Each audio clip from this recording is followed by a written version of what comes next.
IT ఉద్యోగుల ఇబ్బందులు నానాటికి పెరుగుతూ ఉన్నాయి.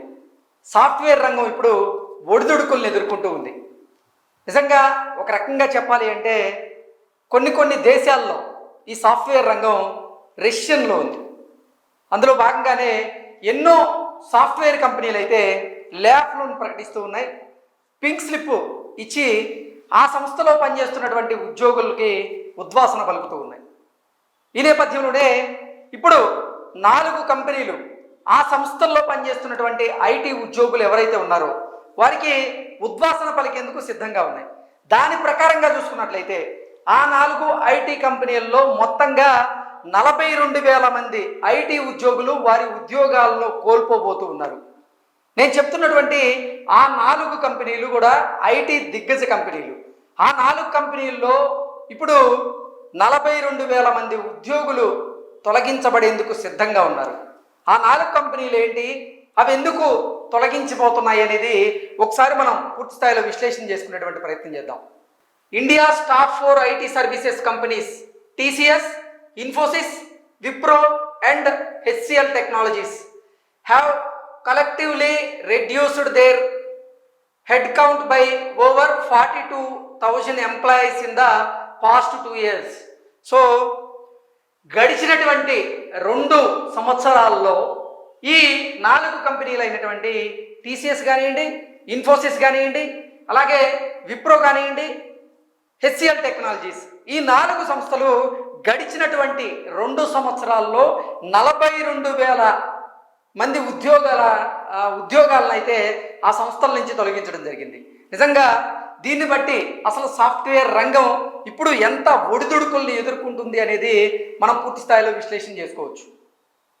దానికి కారణం ఏంటంటే ఆర్టిఫిషియల్ ఇంటెలిజెన్స్, కృత్రిమ మీద రాకతో నిజంగా 10 మంది సాఫ్ట్వేర్ ఉద్యోగులు, అంటే సాఫ్ట్వేర్ డెవలపర్స్ ఎవరైతే ఉన్నారో, కోడ్ రాసే వాళ్ళు ఎవరైతే ఉన్నారో, వారు 10 మంది 10 రోజుల్లో రాయగలిగినటువంటి కోడ్ని ఈ కృత్రిమ మేధ సహాయంతో కొన్ని ఐటీ కంపెనీలు సునాయాసంగా కొన్ని గంటల వ్యవధిలోనే కోడ్ రాయగలుగుతూ ఉన్నాయి. ఈ నేపథ్యంలోనే ఈ కృత్రిమ మేధ వల్ల, ఆర్టిఫిషియల్ ఇంటెలిజెన్స్ వల్ల నిజంగా కొంతమంది ఐటీ ఉద్యోగులు వారి ఉద్యోగాలని కోల్పోవాల్సిన పరిస్థితి అయితే ఉంది. కానీ మొత్తంగా ఉందా అంటే అది మనం మొత్తంగా ఉందని అయితే చెప్పుకోవడానికి లేదు. ఎందుకంటే సాఫ్ట్వేర్ రంగం మీద ఈ కృత్రిమ మీద ఆర్టిఫిషియల్ ఇంటెలిజెన్స్ ప్రభావం అయితే 30% నుంచి 40% మాత్రమే ఉందంటూ కొంతమంది అంతర్జాతీయ స్థాయి నిపుణులు, టెక్నాలజీకి సంబంధించినటువంటి నిపుణులు అయితే తెలియజేస్తూ ఉన్నారు. అంటే దీని ప్రకారంగా చూసుకుంటే కృత్రిమ మీద వల్ల ఐటీ రంగంలో రెసిషన్ వచ్చిందా అంటే అంత అవకాశం అయితే లేదు. కాకపోతే నిజంగా ఈ కోవిడ్ తర్వాత విపరీతంగా కొన్ని ఐటీ కంపెనీలు రిక్రూట్ చేసుకోవడం, అసలు కోవిడ్ టైంలో, పాండమిక్ టైంలో మరీ ఎక్కువగా రిక్రూట్మెంట్ జరిగింది. ఆ రిక్రూట్మెంట్లో భాగంగా అర్హత లేని ఎంతోమంది ఐటీ ఉద్యోగులు ఆయా సంస్థల్లో ఉద్యోగాల్లో చేరారు. దానివల్ల ఏమైంది, నిజంగా ఆ సంస్థకి భారంగా మారింది అది. ఇప్పుడు కొన్ని సంస్థలు, ఐటీ సంస్థలు ఆ భారాన్ని తగ్గించుకునేందుకు, అంటే కాస్ట్ కటింగ్ చేసుకునే దాంట్లో భాగంగా ఎంతో మంది ఉద్యోగులను అయితే ఆ సంస్థల నుంచి తొలగించడం జరిగింది. మనం చూసాం, టీసీఎస్ గత వారంలో 12,000 మంది ఉద్యోగులను అయితే తీసివేయడం జరిగింది. కారణం ఏంటి, కాస్ట్ కటింగ్లో భాగంగా. దానికి తోడు సీనియర్లకు సంబంధించినటువంటి నియామకాలనే అసలు ఆపేసింది. అలాగే ఈ వార్షిక వేతనాల పెంపు విషయం కూడా దాని మీద కూడా దృష్టి సారించి వేతనాల పెంపును కూడా ఆపేయడం జరిగింది. సో అసలు ఐటీ రంగంలో నిజంగా ఉద్యోగులైతే నానాటికి ఇబ్బందులను అయితే ఎదుర్కొంటూ ఉన్నారు. ఎంత కష్టపడి చేసినప్పటికీ కోవిడ్ పాండమిక్ తర్వాత చూసుకున్నట్లయితే అంతకుముందు పని గంటలు 8 గంటలు మాత్రమే ఉండేవి. ఆ తర్వాత అసలు పని గంటలు అనేవి లేకుండా పోయినాయి సాఫ్ట్వేర్ రంగంలో ఎంప్లాయీస్కి. పాపం ఇంటికి వెళ్ళిన తర్వాత కూడా ల్యాప్టాప్ ముందేసుకొని కూర్చోవడం, మీటింగ్స్లో అటెండ్ అవ్వడం, లేదంటే వర్క్ చేసుకోవడం. ఒక్కొక్కసారి రాత్రి 11 అవుతుంది, 12 అవుతుంది, 1 అవుతుంది, 2 అవుతుంది. సో సాఫ్ట్వేర్ ఎంప్లాయీస్ మాత్రం ఇక తప్పనిసరి పరిస్థితుల్లో వారు ఆ జాబ్లో కొనసాగాల్సినటువంటి పరిస్థితి అయితే ఉంది. నిజంగా చెప్పాలంటే ప్రపంచ దేశాల్లో కూడా ఇప్పుడు కొన్ని సంస్థలు, ముఖ్యంగా ఐటీ సంస్థలు ఆ, ఇబ్బందులను ఎదుర్కొంటున్నటువంటి నేపథ్యంలోనే ఆ ఇబ్బందుల నుంచి బయటపడాలంటే కాస్ట్ కటింగ్ చేసుకోవాలని, ఆ కాస్ట్ కటింగ్ చేసుకునే దాంట్లో భాగంగా కొంతమంది ఉద్యోగులను అయితే తొలగిస్తూ ఉన్నారు. ఈ నేపథ్యంలోనే మనం ఇందాక చెప్పుకున్నట్లుగా టీసీఎస్ 12,000 మందిని తొలగిస్తే ఇంటెల్ సంస్థ ఏకంగా 25,000 మంది ఉద్యోగుల్ని ఉద్యోగాల నుంచి తొలగించింది.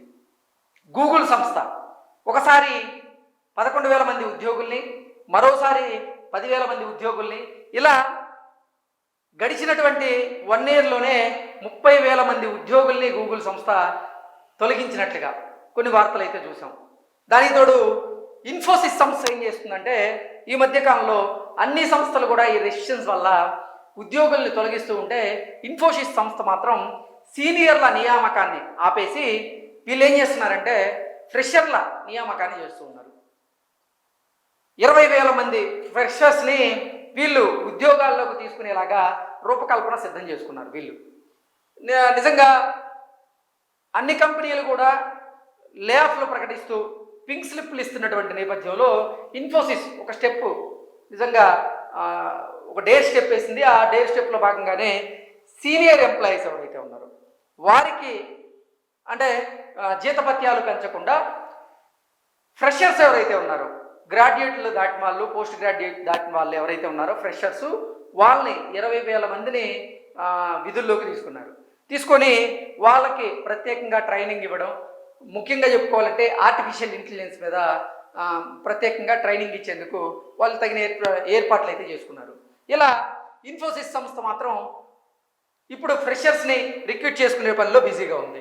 నెక్స్ట్ విప్రో చూసుకున్నట్లయితే విప్రో కానీ హెచ్సిఎల్ టెక్నాలజీస్ కానీ ఇవన్నీ కూడా గడిచినటువంటి 2 సంవత్సరాల్లో నిజంగా చాలామంది ఉద్యోగులను అయితే వారి సంస్థల్లో నుంచి తొలగించడం జరిగింది. సో మొత్తంగా చూసుకున్నట్లయితే గడిచినటువంటి 2 సంవత్సరాల్లో ఈ 4 కంపెనీలు ప్రముఖంగా టీసీఎస్ కానివ్వండి, ఇన్ఫోసిస్ కానివ్వండి, విప్రో కానివ్వండి, హెచ్సిఎల్ టెక్నాలజీస్ కానివ్వండి, ఇవన్నీ కూడా గడిచినటువంటి 2 సంవత్సరాల్లో 42,000 మంది ఐటీ ఉద్యోగులకి ఉద్వాసన పలికాయి. నిజంగా రానున్న రోజుల్లో ఇంకెంతమందికి ఉద్వాసన పలుకుతాయనేటువంటి ఆందోళన అయితే కొంతమంది ఐటీ ఉద్యోగులు వ్యక్తం చేస్తూ ఉన్నారు. దానికి కారణం ఏంటంటే ఒకవైపు ప్రాజెక్టులు లేకపోవడం, ఇంతకుముందు బెంచ్ మీద కొంత సమయం అంటే బెంచ్ మీద ఉన్న సమయం కొంత ఎక్కువగా ఉండేది, ఇప్పుడు దాన్ని తగ్గించారు. దాంతోపాటుగా అన్ని ఐటీ కంపెనీలు కూడా బెంచ్ మీద ఉన్న వారికి శాలరీలు ఇవ్వకుండా ఉండడం, ఇటువంటి నిబంధనలు అయితే కొన్ని తీసుకొచ్చారు. దానివల్ల నిజంగా ఐటీ ఎంప్లాయీస్కి అయితే తీవ్ర ఇబ్బందులను ఎదుర్కోవాల్సినటువంటి పరిస్థితి అయితే వాళ్ళకు ఉంది. సో నిజంగా ఇదే పరిస్థితి కనుక కొనసాగితే రానున్న రోజుల్లో ఐటీ ఉద్యోగుల పరిస్థితి మరింత ఇబ్బందికరంగా మారేటువంటి అవకాశం ఉందనేటువంటి విశ్లేషణలు అయితే కొంతమంది నిపుణులు అందజేస్తూ ఉన్నారు. సో రానున్న రోజుల్లో నిజంగా ఐటీ పరిస్థితి మారుతుందా లేదా అనేది మనం వేచి చూడక తప్పదు.